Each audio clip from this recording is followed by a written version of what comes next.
Everyone, welcome to TPS study. आज की इस क्लास में 24 जनवरी 2024 की कंप्लीट करंट अफेयर को पढ़ेंगे। चलिए देखते हैं।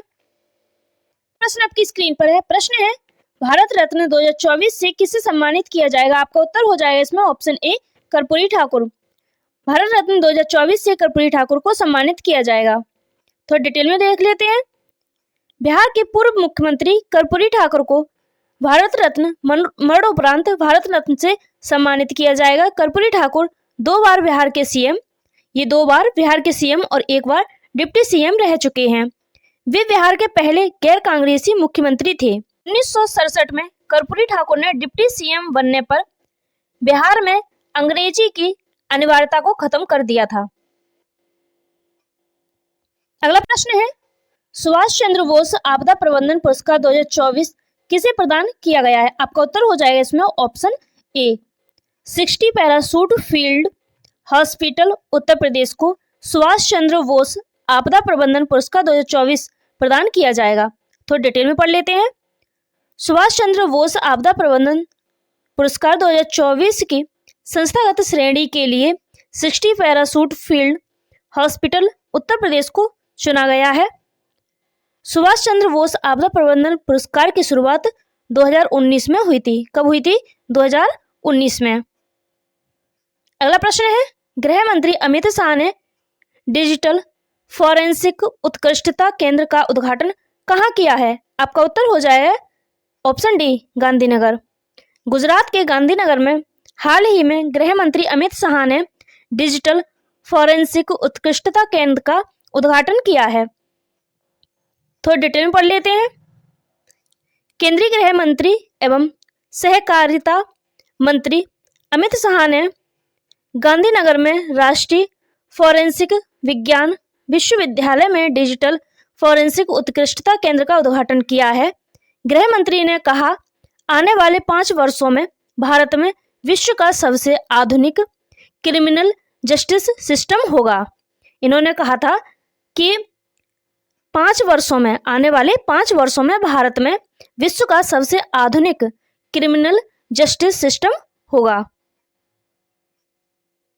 अगला प्रश्न है, केंद्र सरकार ने हाल ही में कौन सी योजना शुरू की है? तो केंद्र सरकार ने हाल ही में प्रधानमंत्री सूर्योदय योजना प्रारंभ की है। तो डिटेल में पढ़ लेते हैं। प्रधानमंत्री सूर्योदय योजना के अंतर्गत 1 करोड़ घरों पर रूफटॉप सौर ऊर्जा स्थापित किए जाएंगे। ये जो प्रधानमंत्री सूर्योदय योजना है, इसके अंतर्गत 1 करोड़ घरों पर रूफटॉप सौर ऊर्जा स्थापित किए जाएंगे। योजना का लक्ष्य गरीबों और मध्यम वर्ग के बिजली बिलों को कम करने के साथ साथ भारत को ऊर्जा क्षेत्र में आत्मनिर्भर बनाना है। प्रश्न है, भारत किर्गिस्तान के बीच 11वां खंजर अभ्यास किस राज्य में शुरू हुआ है? आपका उत्तर हो जाएगा इसमें ऑप्शन बी, हिमाचल प्रदेश में भारत किर्गिस्तान के बीच 11वां खंजर अभ्यास शुरू हुआ है। तो डिटेल में पढ़ लेते हैं। भारत किर्गिस्तान का 11वां अभ्यास खंजर हिमाचल प्रदेश के वकलोह के विशेष बल प्रशिक्षण स्कूल में शुरू हुआ है। अभ्यास 22 जनवरी से 3 फरवरी 2024 तक चलेगा। इसका उद्देश्य है क्षेत्रों में, पर्वतीय क्षेत्रों में आतंकवाद विरोधी अभियानों के अनुभवों का आदान प्रदान करना। अगला प्रश्न है, यूपी गौरव सम्मान से किसे सम्मानित किया जाएगा? आपका उत्तर हो जाएगा इसमें ऑप्शन बी, ए और बी दोनों।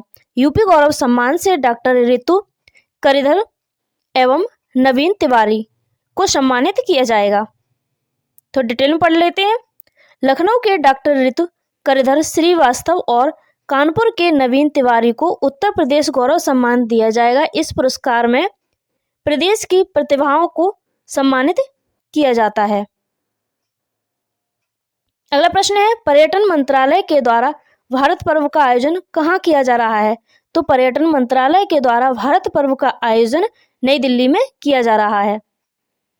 तो डिटेल में पढ़ लेते हैं। नई दिल्ली में पर्यटन मंत्रालय के द्वारा गणतंत्र दिवस समारोह के हिस्से के रूप में भारत पर्व का आयोजन किया जा रहा है। भारत पर्व मानने की शुरुआत 2016 में की गई थी। कब की गई थी? 2016 में। यह उत्सव 23 जनवरी से 31 जनवरी तक दिल्ली के लाल किले के सामने लॉन और ज्ञान पथ पर आयोजित किया जाएगा। अगला प्रश्न है, बीसीसीआई के द्वारा international cricket of the year 2023 किसे चुना गया है? आपका उत्तर हो जाएगा इसमें ऑप्शन डी, शुभमन गिल। अगला प्रश्न है, वैश्विक स्तर पर चौथा सबसे बड़ा इक्विटी बाजार कौन सा देश बन गया है? आपका उत्तर हो जाएगा इसमें ऑप्शन बी, भारत वैश्विक स्तर पर चौथा सबसे बड़ा इक्विटी बाजार बन चुका है। डिटेल में पढ़ लेते हैं। ब्लूमबर्ग की रिपोर्ट के अनुसार भारतीय शेयर बाजार अब दुनिया का चौथा सबसे बड़ा शेयर बाजार बना है।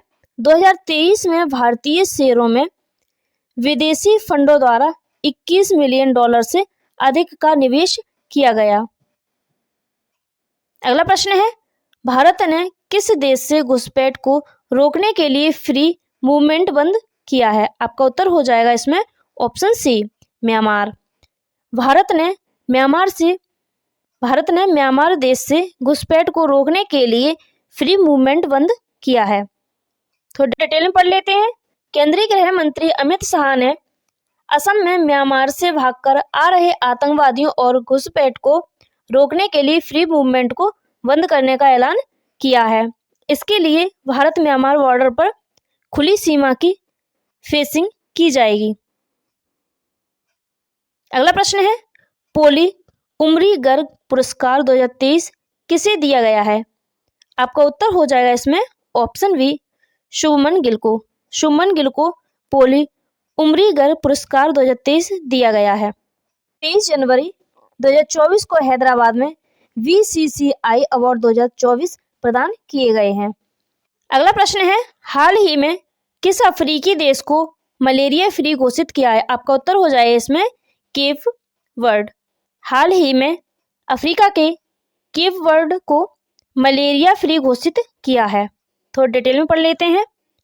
हाल ही में विश्व स्वास्थ्य संगठन या WHO ने अफ्रीकी देश केप वर्ड को मलेरिया मुक्त घोषित किया है।